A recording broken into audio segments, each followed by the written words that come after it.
I'm Cole Binder. I'm Scott. And this is Generation Immigrant. So we're talking today about, we haven't been around for a while. No. But they say in podcasting, consistency is key. But we're brutal. Like we have life going on. I think that we have life going on and everybody else has life going on right now too. Right now we have a dog, a 6-month-old dog, underneath us making stupid noises and attacking. He misses us. He has separation anxiety. What are you supposed to do? Before we turned on the mic, he was jumping on a beanbag chair, attacking it because it did something to him. So, yeah, it's been, and then COVID on top of it has really sidetracked a lot of people. And kudos to those who have podcasts and who are able to pump it out.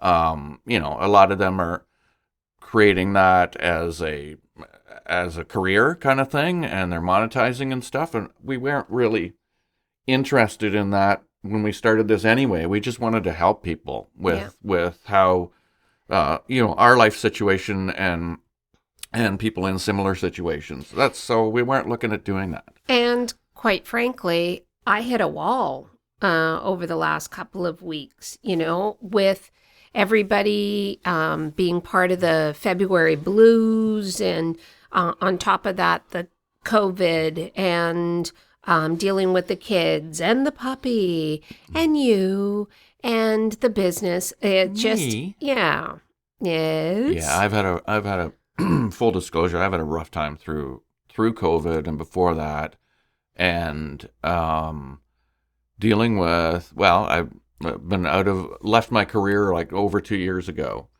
and it's been tough. I've been dealing with depression, which is really it cripples you. It really just cripples you, and thankfully I'm coming through there and getting my act together. Well, what happens is that we're of a generation that everybody that we meet always asks us, what do you do? I remember when I was downsized the very first time, I had been working at a financial institution, had a great job, was traveling a lot, and then all of a sudden, I did not have any response to that. Hi, I'm Cole Binder. I do XYZ, right?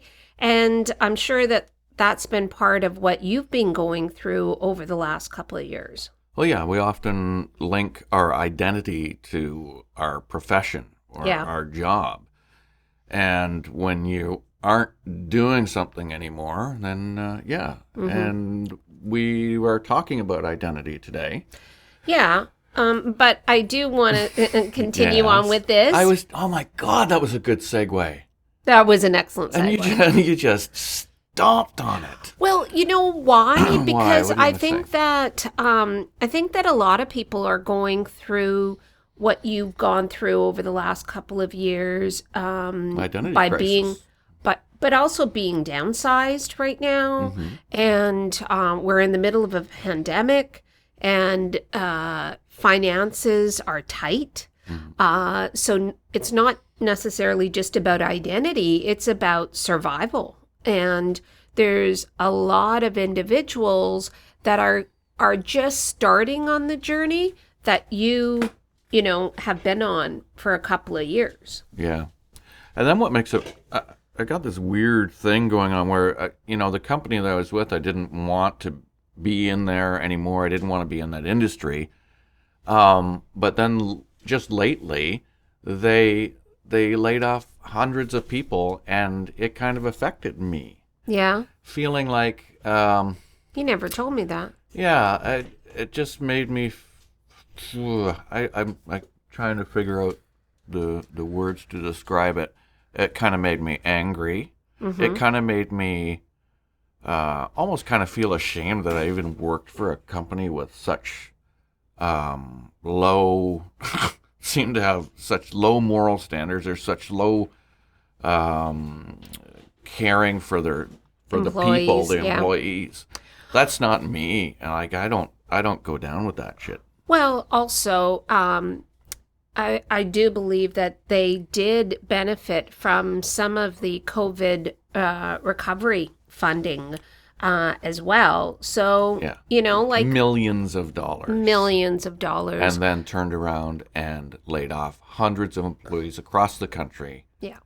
Uh, In the middle of a in pandemic. the middle of a pandemic. So, Yeah. their moral compass is completely screwed. And yeah, I just kind of feel crappy to have been part of that company. But It's funny that you say that because on one hand, you still feel attached to this company in some way. And on the other hand, there is more freedom that you have now to do what you really want to do. And you went back to school to do coaching and things like that.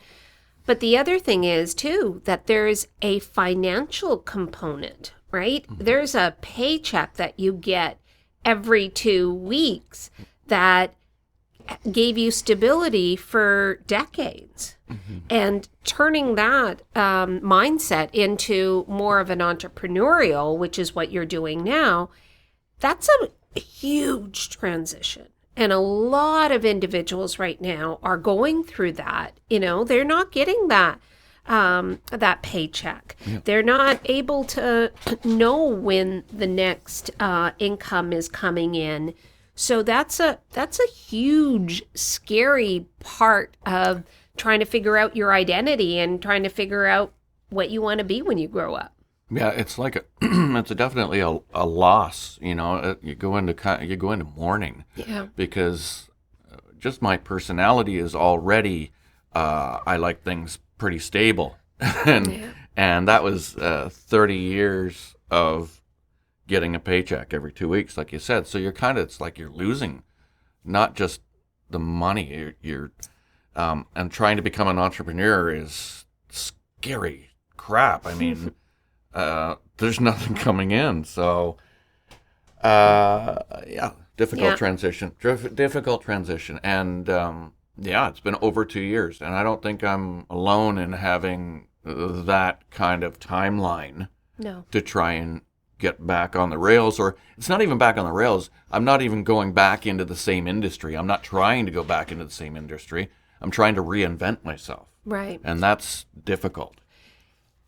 And at a certain age, too, I think that many of us, I've been an entrepreneur and I've been freelancing since we've been together. I was downsized very early on in our marriage and got pregnant and had to figure out a way to supplement the income, not only for financial reasons, but also for me to keep, busy and keep active and all of that. So I've kind of always gone with the flow with understanding that there may be an opportunity and I might be able to help in some way. But that's the difference. Yeah. That you could go with the flow and network. I was in one position. Right. I got up, went, did my job, and came home. Yeah. There was no need to do all this networking. I was focused on one thing. I was producing a newscast, and that's so. Yeah. Yeah. So it is. It's different.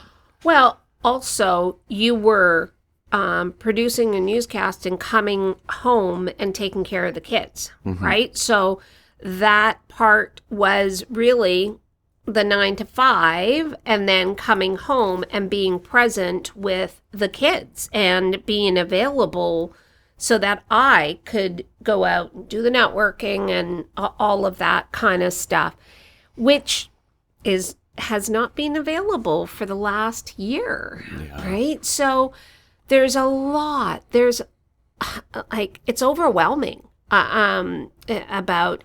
And I hate the word pivot because it's not a pivot. It's like... Oh, I can't stand that word. It's a change, a complete and utter change, transition maybe, from going from one mindset, which is very different than the other, going from a steady paycheck and being an employee versus, being an owner of a business and being responsible for bringing in that income. So, but I gotta say, I love being my own boss, Yeah.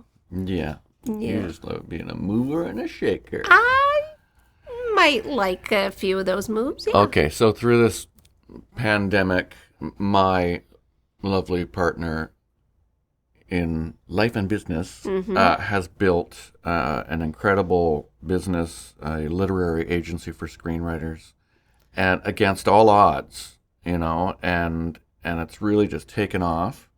It has been a lot of work. Yes. A lot of sacrifice, and not to toot my own horn, but without me being home Yeah. and having the kids, it just couldn't happen, because you get up and you start and you're there all bloody day. Well, I got up at 4:30 this morning because I had something running through my head. So instead of getting on a phone and playing a game, I thought might as well be productive, although I was really How are you going to break tired. your Toon Blast record by that way of thinking? I know, go figure. But it was really productive. I was able to crack something that I've been trying to do for a while, had a fantastic meeting with my mentor. And it's just, the unknown, which is something that I kind of thrive on, like coming up with an answer to something that I see that may not necessarily be addressed by others. But because I'm so ingrained in diversity and advocacy and education, and opportunity, I'm able to kind of really jump in there with both feet and really identify what needs to be done and do it. And I have a great team, and I'm being very, very, blessed, I think, during this pandemic. And you're right, could not have done any of it without knowing that you had my back and that you were able to take care of the house and take care of the kids and feeding us all and taking care of a puppy that has been, oh my gosh, a handful. So thank you. Oh, thank you for your support. As I try to grow up and be a big boy.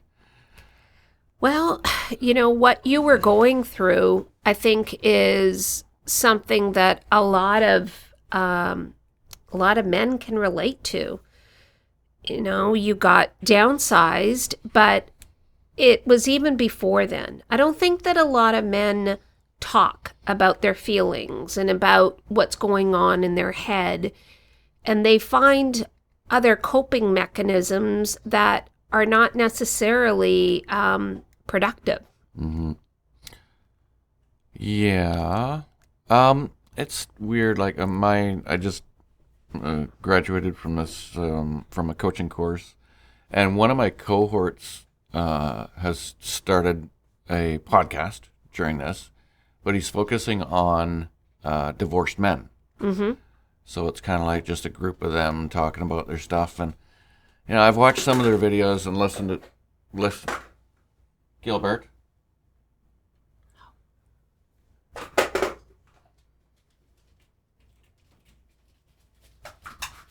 He's so cute, though. That face. Those floppy ears. Yes. So I've listened to some of the podcasts and watched some of the videos, and maybe it's just my age, my generation, but it just felt like, oh, woe is me. You know Why what I is mean? that a bad thing, though? I don't know. It's just Like, don't you think whining that and complaining. I know, like I've been through divorce. I know all that shit, but it's still at my age. So these guys are probably all younger than me that are on this podcast and on this Facebook group. But I guess it's a generational. it's a generational thing, but why not put it out there? At least then it's not in your head. It's actually being articulated and out of your head, and you're dealing with it, as opposed to having it in your head and making it bigger and bigger and bigger, because you're not talking about it, you're not dealing with it, and it's just this constant, voice that is talking to you. Well, I guess you're right on that. I got nothing to argue. Fine, yeah. Well, you've gone through that whole process, and that's one of the things that you... Yeah, but guys are like, you have like one or what? I'm right here. I have one or two guys. Have one or two good friends, and they hash it out or whatever, right? It's not like, throwing yourself out there publicly to everywhere, Yeah, but that's not... That is so old school. One or two friends. There's... this generation has more than just one or two friends. If you see... I don't know why you need that. Well, what about talking to your best friend? That's a lot to carry around. It really is. Okay.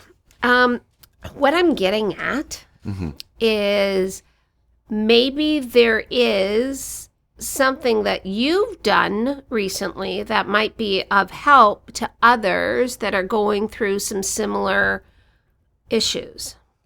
You and our generation has closely tied identity with job. So, but there's more to just your job. There is you being a father, you being, a pet owner, you being a husband, you being a partner, you being a business owner, all of those kind of things.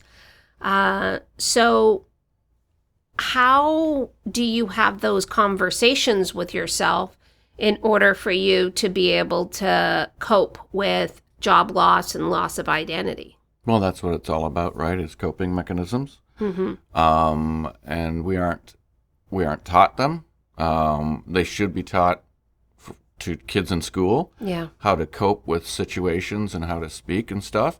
So for someone my generation and maybe a lot of other ones, there's a lot of the coping ends up being self-medicating. Yeah. With alcohol, and it's a nasty road to go down. And there are so many people out there with problems with it. And I have struggled, and only just recently realized I said to you, after I did something bad again, I'm clinically depressed. And it was saying, well, I actually texted it to you, but it was saying those words that made me really snap out and say, I'm depressed. I am depressed. And then I'm going to drinking because I don't have any other mechanism. And it's a vicious circle. So, yeah, I've been on Zoloft since 2014 when I had a pretty major concussion when I was riding my motorcycle. And originally I went on because I was having headaches, constant headaches. But then went on it to get rid of the headaches, but also then the other beautiful thing about concussions, and I've had multiple, is the rage monster in your head.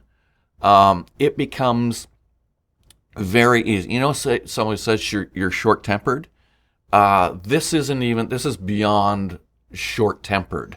This is going from 0 to 100 in anger, like the snap of your fingers. Mm-hmm. So, it's not just somebody who's in a bad mood or, it really takes over your head. Mm-hmm. It really takes you over, and it's not just snapping to rage, but it's the conversation that keeps going in your head. You find things to be upset about and angry about, and it just lives there, and then you explode. Yeah. So, yeah, I mean, concussion is, there's still, we're at this time when everybody's more aware of it, and the athletes are more aware of it and stuff like that. But they're still not being treated. Even the medical community doesn't treat it. There's no... because there is no treatment for it. I mean, I ended up with a hamartoma, which is a tumor on my frontal lobe. We believe it was caused by that 2014 hit. And so they did, they followed me along. They did MRIs for, every 6 months and then every year. And then it just stopped. Yeah. I'm here suffering with all of this crap that concussion brings to you. But the medical community doesn't matter. It's not, it's not growing. So that's it. Well, which is in itself good news, but I do think that a lot of people suffer in silence, mm-hmm. and they don't necessarily get the help that they need because there's shame mm-hmm. Associated with it, mm-hmm. and I think that we've been talking a lot about mental health and being supportive and all of that kind of stuff. But it really is a realization that has to come from the individual. You had to come to the point where you did not want to live like this and you needed to get help for it. Yeah. And I'm so very grateful that you have, because it's made a tremendous impact on our lives together and everything. And that's because you are starting to talk about issues and what's going on in your head. And I think that a lot of individuals don't. Mm-hmm. They just don't. You said the words out loud. Although you texted, but you said the words out loud, and you didn't burn to a crisp. You did not vaporize. No, I did not. And you had productive conversations with your healthcare providers, and you guys came up with a plan, right? But it's that first step, and I do believe that I would love to start a group, through like a Gen I kind of group, so that we can come together and chat and support one another and encourage each other. Mm-hmm. And so if anybody would like to be a part of that, go to our website and sign up to our newsletter, and we will or contact us, and then we'll let you know. This is just an idea that came to my head right now. More work for Scott.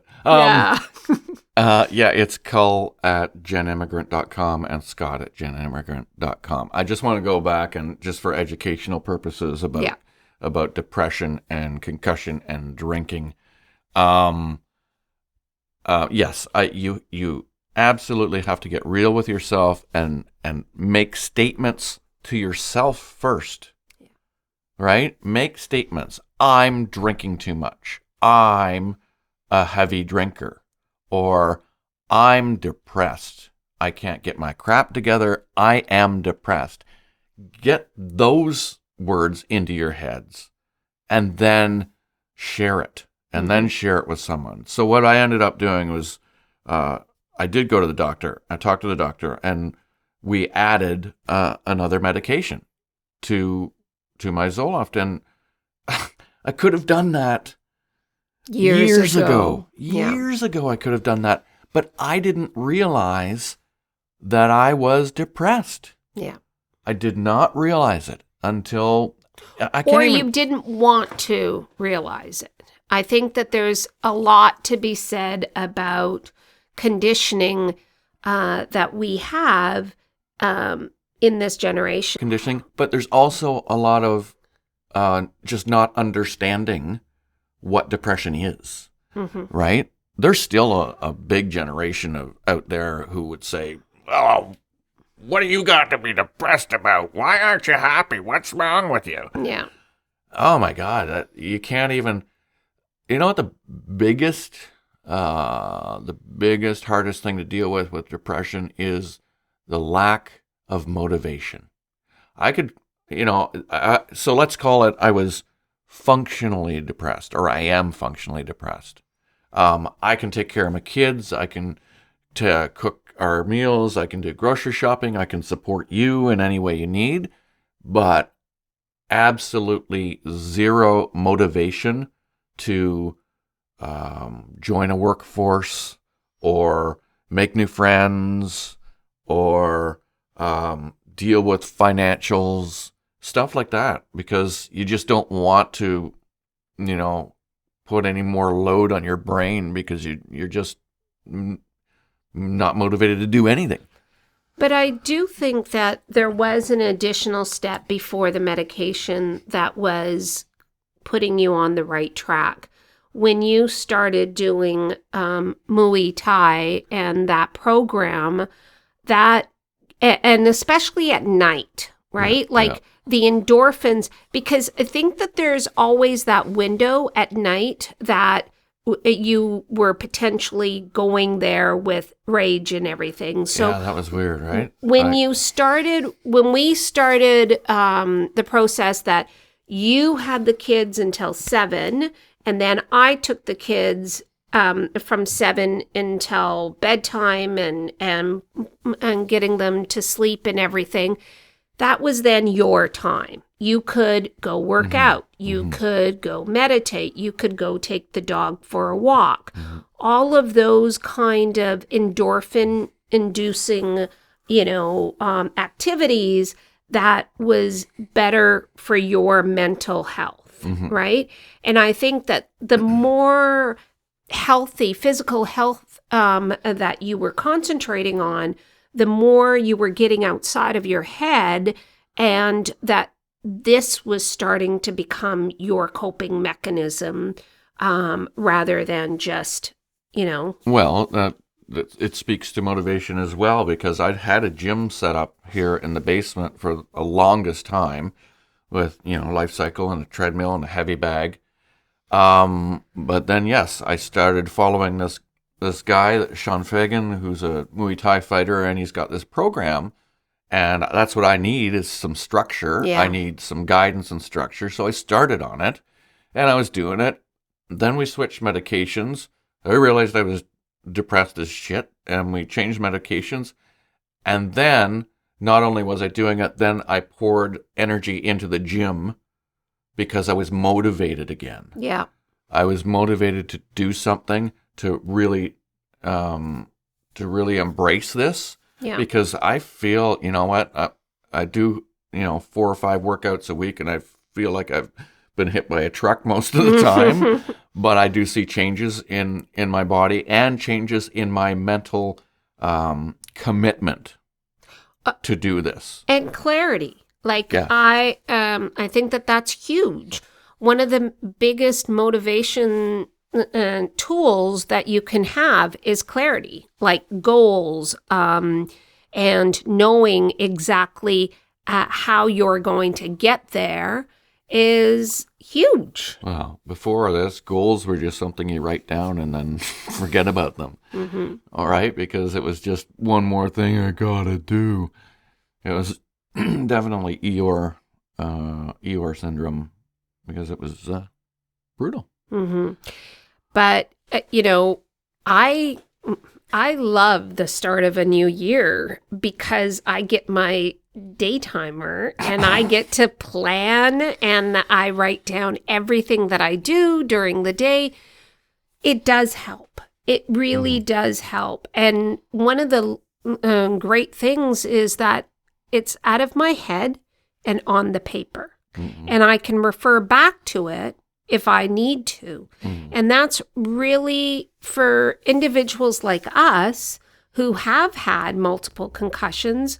Those kind of little details are really, really calming. And it really does help you to be able to say, yeah, I got this. I can figure it out, rather than, like make you feel stupid and that you don't have it. And that feeling is quite common with concussions. So anything that can help you get out of that is a positive in my book. Yeah, well, you gave me that book, a goal-setting book, day timer kind of thing, but it's more than just a calendar. There's stuff that you write down and what your goals for the month and all that stuff. And I just started doing it. Yeah. And it's cool. I'm doing it. I'm writing.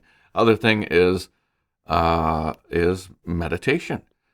I have tried to become a meditation practitioner for a long time. One component of my Muay Thai program is yoga. I've never done yoga before. Damn, it's hard. Yeah. I feel like a brittle old man, but breathing.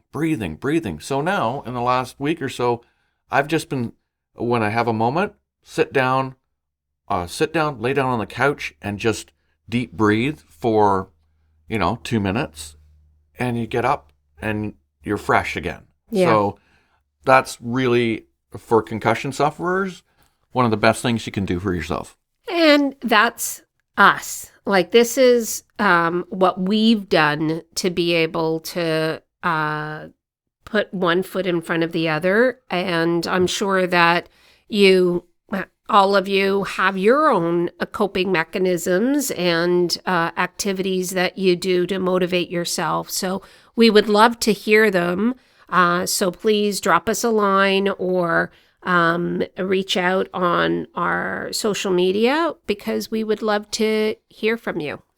And I know we started out where we're going to talk about cultural identity. Yeah.